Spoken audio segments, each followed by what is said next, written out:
Hello! Happy Sunday. இன்னைக்கு வந்துட்டு தனுஷ் சாருக்கு வந்து பர்த்டே, ஹேப்பி பர்த்டே. ஸோ வந்து ஹேப்பி பர்த்டே விஷ் பண்ணிக்கலாம். படம் வந்து நாங்கள் வந்து ஃபஸ்ட்டு டேவே நைட் ஷோ பார்த்துட்டு வந்துட்டோம். அதை அப்லோட் பண்ணவே முடியல. சரி, இன்றைக்கி வந்து உங்கள் பர்த்டே இல்லை, அப்போ அந்த ஸ்பெஷலாக நம்ம அப்லோட் பண்ணிக்கலான்ட்டு வச்சிட்ருந்தேன். படத்தில் இன்னும் ஒரு பிரச்சனைனா, தனுஷ் சார் வந்து ஹேர் ஃபுல்லாக ட்ரிம் பண்ணி கொஞ்சம் அன்ஹேண்ட்ஸமாக காணிச்சிட்டாங்க. ஸோ சாரை ஹேண்ட்ஸமாக காணிச்சிருந்தா இன்னும் நல்லா இருந்திருக்கும். ஆனால் எஸ்டி சூர்யா வேறு லெவலில் இருந்தாங்கங்க. அவர் வில்லனாக இருந்தாலும் அவர் ஹேண்ட்ஸம் ஹீரோவாகவே இருந்தார். ஸோ அவரெல்லாம் நல்லா சைட் அடிச்சுட்டு படம் ஃபுல்லாக நல்லா பார்த்துட்டு ஜாலியாக வந்தாச்சு. ஸோ பார்க்காதவங்களாம் இன்றைக்கி போய் ஒரு பர்த்டேயில் ஸோ படத்தெல்லாம் போய் ஜாலியாக பாருங்கள். ஃபுல்லாக ஆக்ஷனாகவும் போச்சு, நல்லா சென்டிமெண்ட்டாகவும் போச்சு. பட்டு ஓகே, நல்லா தான் இருந்துச்சு. டைம் போனது ஆனால் தெரியல. ஸோ சாட்டர்டே ஈவினிங் வந்து திட்டுக்குடியில் பொருட்காட்சி போட்டிருக்காங்கன்ட்டு சரி ஸ்வேதா நல்லா பார்க்க போனோம். இந்த ஷூ அவங்க டேடி கொடுத்த ஷூ. மேடம் போட்டுன்னா குஷி ஆகிட்டாங்க. ஆனால் ரொம்ப டைட்டாக இருக்குது. ஸோ உள்ளே போனால் பெரிய லெவலில் எங்களுக்கு போரிங்காக தான் இருந்துச்சு. 40 ருபி என்ட்ரன்ஸ் டிக்கெட்டு. ஆக்சுவலாக 40 ருபி வேஸ்ட்டான மாதிரி தான் ஒரு ஃபீல் இருந்துச்சு. ஏன்னா எதுவுமே எங்களுக்கு பெருசாக செட் ஆகலை. பட் பாப்பா பார்த்தா நிறைய இந்த குட்டி குட்டி இந்த மானை, சிங்கம், கரடிலாம் வச்சுருந்தாங்க. ஸோ அதெல்லாம் லைக் பண்ணி பார்த்தா. ஸோ வாட்டர் கேம் ஒன்று இருந்துச்சு. அது 60 ருபி டிக்கெட்டு. அவளை விடலான்னு சொல்லிட்டு டிக்கெட் எடுக்கிற இடத்துல போய் 100 ருபி கொடுத்து டிக்கெட் கேட்டால் அவங்க என்ன சொல்லணும்? சேஞ்ச் இல்லைடா, தரேன்னு சொல்லணும். அந்த லேடி என்ன சொல்கிறாங்க, 40 ரூபா வந்தால் தருவாங்களாம். அப்போ வரலைண்ணா அதே மாதிரி நான் 60 ரூபா கொடுக்காம விட்டால் என்ன விடுவாங்களா? 40 ரூபா வேல்யூ தானே. ஸோ நான் வெளியே வந்துட்டேன், எதுலேயுமே விடலை. வெளியே வந்து இது ஒரு பையா வச்சுருந்தாரு. ஸோ எனக்கும் ஸ்வேதாவுக்கும் இது வாங்கிக்கிட்டோம். எனக்கு இது ரொம்ப பிடிக்கும். பட் மாட்டலை. ஏன்னா திடீர்னு நைட்லாம் இது சத்தம் கேட்டால் நான் அரண்டுருவேன். அதனால் அப்படியே பத்திரமா வச்சுருக்கேன். அப்புறமா வந்துட்டு இன்னும் டேவிட் வந்து லைவில் ஒரு ப்ரோக்ராம் போட்டிருந்தாரு. ஸோ அதை பார்த்துட்டு பானிபூரியெல்லாம் வாங்கி சாப்பிட்டு டே கம்ப்ளீட் ஆகிடுச்சு.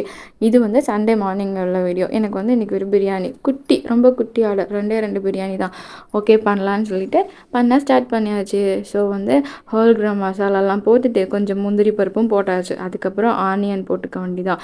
இது வந்து கிட்டத்தட்ட 2 பேர் சாப்பிட்றதுக்கு பிரியாணி. ஸோ 2 லெக் பீஸ் மட்டும்தான் நான் போட்டு செஞ்சேன். ஸோ ஸ்பெஷலாக அவங்களுக்காக வாங்கிட்டு வந்து பண்ண ஆரம்பிச்சாச்சு. ஸோ பிரியாணியில் வந்துட்டு வெங்காயம் நல்லா வதங்கணும். ஸோ இப்படி தான் பண்ணணும், இதை பண்ணுங்கன்னு சொல்கிற அளவுக்கு நான் பெரிய எக்ஸ்போர்ட் கிடையாது. பட் எனக்கு வந்து என்னோட பிரியாணி வந்து கஸ்டமர் ஒரு டைமும் நான் பயப்படுவேன். அவங்க வந்து நல்லா இருக்கா நல்லா இல்லையான்னு எப்படி ரிவ்யூ கொடுப்பாங்கன்னு நான் ஒரு டைமே பயப்படுவேன் தான். ஒரு டைமும் நான் புதுசாக தான் ஒரு பயந்து தான் செய்வேன். இன்னும் கான்ஃபிடண்ட்டாக செய்ய மாட்டேன். ஏன்னா அது வந்து ஒரு ஹெட் வெயிட் ஆகிடக்கூடாது. ஸோ நான் செய்கிற இதுதான் கொஞ்சம் சிம்பிளாக தான் நான் செய்வேன். ஸோ வெங்காயம் வதங்கினோடனே தக்காளி போட்டு, தக்காளி கொஞ்சம் வதங்கினோடனே இஞ்சி பூண்டு பேஸ்ட்டு போட்டு நல்லா வதக்கி எடுத்துட வேண்டியதான். இதுக்கப்புறம் வந்து சிக்கன் போட்டுட்டு ஒரு 2-3 பெரட்டு, ஒரு 5 நிமிஷம் சிம்மில் வச்சு பரட்டிட்டு, நான் வந்து பிரியாணிக்கு என்ன மசாலா யூஸ் பண்ணுவேன்னா சக்தி பிரியாணி மசாலா கொஞ்சமும், கறி மசாலா, கரம் மசாலா இல்லை கறி மசாலா, அது கொஞ்சம் இன்னும் டிஃப்ரெண்ட்டாக ஒரு டேஸ்ட் கொடுக்குது. அப்புறமா காஷ்மீரி மிளகாய் தூள், இல்லைன்னா தனி மிளகாய் தூள், அது அவ்வளோதான். அதுக்கப்புறம் இதான் மசாலா. ஸோ கர்டு, இதுதான் வந்து இதுக்கு போடுற மசாலா. ப்ளஸ் வந்து சால்ட்டு. இதெல்லாம் நல்லா கொஞ்சம் இந்த சிக்கன் வந்து வேக விடணும். ஏன்னா சிக்கன் பீஸ் வந்து கொஞ்சம் காரசாரமாக அந்த மிளகெல்லாம் இறங்கி இருந்தால் தான் நமக்கு சாப்பிட நல்லாயிருக்கும். இல்லைன்னா சிக்கன் பீஸ் வந்து மோஸ்ட்லி வந்து நமக்கு பிடிக்காது. ஸோ வந்து இதிலே நல்லா நம்ம குக் பண்ண விட்டோம்னா அது நல்ல ஒரு டேஸ்ட் வந்து ஒரு ஸ்பைஸியாக இறங்கி நல்லாயிருக்கும் சாப்பிட்றதுக்கு. ஸோ 2 பிரியாணிலாம் கொடுத்தா எனக்கு வந்து பெரிய லாபம்லாம் கிடைக்காது. பட் நஷ்டமும் இருக்காது. இருந்தாலும் இன்றைக்கி வந்து நானும் ப்ரீ பிளான்டாக ஆர்டர் யார்ட்டையுமே கேட்கவும் இல்லை. ஆர்டர் வந்தால் தான் எடுக்கிறது. ஸோ ஓகே, வந்த ஆர்டர் நம்ம விட வேணான்னு சொல்லிட்டு இது பண்ணியாச்சு. ஸோ எனக்கு வந்து என்ன பண்ணிக்கிட்டேன், இதில் வந்து எக்கு போட்டுக்கலாம் அப்படின்னு சொல்லிட்டு ஒரு பிளான் பண்ணி, அப்படி நமக்கு குஸ்கா தான், நமக்கு இந்த பீஸ்லாம் ரொம்ப பெருசாக பிடிக்காது. கிரேவி பீஸ்லாம் ரொம்ப பிடிக்கும். ஓகே, எனக்கு டெய்லி குஸ்க் பிரியாணி சாப்பிட முடியாதுல்ல. ஸோ நம்ம தோட்டத்து புதினா ஃப்ரெஷ்ஷாக இருந்துச்சு, அதையும் போட்டாச்சு. இப்போ பாருங்களேன், இது எவ்வளோ சூப்பராக அப்படியே குக் ஆகி இப்படி சாப்பிடவே வேறு லெவலில் இருக்கும். ஸோ வந்து இன்றைக்கி சண்டேங்கிறதுனால எல்லா வீட்லேயுமே நான்வெஜ் ஸ்பெஷலாக தான் இருக்கும். நான் வந்து ஆர்டர் இருந்தால் தான் இப்படி செய்வேன். ஆர்டர் இல்லைன்னு வச்சுக்கோங்களேன், ஒரு பருப்பு கறியோ இல்லைன்னா தயிரோ இல்லை ரசமோ அப்படின்னு சொல்லிட்டு இறங்கிடுது. நமக்கு இந்த சண்டே தான் ஸ்பெஷலு, மண்டே தான் ஸ்பெஷலு அப்படிலாம் இல்லை. மூடு இருக்கிற அன்றைக்கி நல்லா செஞ்சு நல்லா சாப்பிட்டுக்க வேண்டியதான். இல்லை அந்த அன்றைக்கி இருக்கிறத ஜாலியாக சாப்பிட்டுக்க வேண்டியதான். ஸோ ப்ராப்ளம் இல்லை. ஸோ அதுக்கப்புறம் இந்தியா கேட்டில் பாஸ்மதி அரிசி அதுவும் போட்டாச்சு. தேவைக்கு தண்ணியும் கம்மியாக ஊற்றியாச்சு. ஏன்னா முன்னெல்லாம் நான் ஒரு கப்புக்கு 1 கப் அரிசி அரிசினா 2 கப் தண்ணி ஊற்றினா இந்த சாப்பாடு வந்து குழஞ்சிருது. ஸோ இப்போல்லாம் 1 கப் அரிசின்னு வச்சுக்கோங்களேன், 1 கப்பு தான் ப்ளஸ் எக்ஸ்ட்ரா கொஞ்சமாக ஒரு 1/4 கப் அவ்வளோதான் ஊற்றுற மாதிரி இருக்குது. அப்படி ஊற்றும் போதே நீங்கள் லாஸ்ட்டில் பார்க்குறீங்கன்னா அவ்வளோ உதிரியாக வர மாட்டேங்குது. ஸோ அரிசி வேகிறதுக்கு தண்ணி ஊற்றணுமா வேண்டாமான்னே வர வர பயமாக இருக்குது, அந்தளவுக்கு இருக்குது. ஸோ இந்த ஸ்டேஜ்லேயே வந்துட்டு நான் தம் போட ஸ்டார்ட் பண்ணிட்டேன்.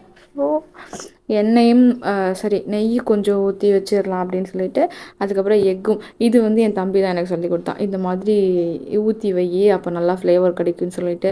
நான் வந்து இன்றைக்கி கேஸில் செஞ்சனால என்கிட்ட அந்த சார்கோல்லாம் இல்லை. ஸோ இந்த மாதிரிலாம் தம் போடல. ஸோ இதுதான் நம்மளோட ஸ்டைலான தம்மு. இருக்கிறத வச்சு தானே நல்லா பண்ணணும். ஸோ ஆனியன் ரைத்தாவும் பேக் பண்ண ஆரம்பித்தாச்சு. எனக்கு இந்த பேக்கிங் வந்து ரொம்ப பிடிக்கும், க்யூட்டாக இருக்கும் பார்க்குறதுக்கே. நக்ஷத்ராவுக்கும் ஆனியன் ரைத்தா ரொம்ப பிடிக்கும், அது மட்டும் விரும்பி சாப்பிடுவா. ஓகே, இங்கே பாருங்கள், சூப்பரான பிரியாணி ரெடி ஆயிடுச்சு. ஆக்சுவலாக எங்கள் ஸ்பைஸ் கம்மியாக தான் கேட்பாங்க, பட் நானும் ஸ்பைஸ் கம்மியாக தான் போட்டிருக்கேன். பட் ரிவ்யூவில் என்ன வருதுன்னு அவங்கக்கிட்டேருந்து ரிவ்யூ வரும்போது தான் தெரியும். ஸோ பேக் பண்ண ஆரம்பிச்சாச்சு. லெக் பீஸும் எக்கும் வச்சு பிரியாணியும் வச்சு இது பண்ணியாச்சு. சூடாக இருக்கிறதுனால வந்து கொஞ்சம் இந்த ஈரப்பதமாகவே இருக்குது. கொஞ்சம் ஆறிடுச்சுன்னா நல்லா ட்ரையாக உதிரியாக வந்துடுங்க. ஸோ இன்றைக்கி டேஸ்டிங் வந்து குட்டீஸ்லாம் விளையாடிட்டு இருந்தாங்க சண்டேயில். ஸோ அதில் பக்கத்து வீட்டு ஒரு குட்டி தம்பியை பிடிச்சி டேஸ்டிங் பார்க்க வச்சுக்கிட்டேன் நானும். அவனுக்கு எப்படி சாப்பிட்டுட்டு சொன்னாங்கிறத நீங்கள் லாஸ்ட்டில் நான் அட்டாச் பண்ணியிருக்கேன் பாருங்கள். பட் நான் வந்து சொல்லலை, நிஜமாக நான் சொல்லலை. ஸோ என்னோடய தேங்க்யூ ஸ்டிக்கரையும் நான் அதெல்லாம் அழகாக ப்ளேஸ் பண்ணியாச்சு. இவ்வளோ தான், இது கஸ்டமரோட பேக்கிங். நெக்ஸ்ட்டு இது வந்து நம்ம ஆள் ஒரு குஸ்கா லவர், பிரியாணி லவர். ஆனால் அவள் முட்டை சாப்பிட மாட்டா. ஸோ இன்றைக்கி அவளுக்கு பீஸே இல்லை, குஸ்கா மட்டும்தான். ஸோ இதையும் தூக்கி அவளுக்கு பேக் பண்ணி இதை எடுத்து அவளுக்கு வச்சாச்சு. லாலி டோலிக்கு கூட இன்றைக்கி பிரியாணி தான். லாலி டோலிக்கும் பிரியாணி ரொம்ப பிடிக்கும்.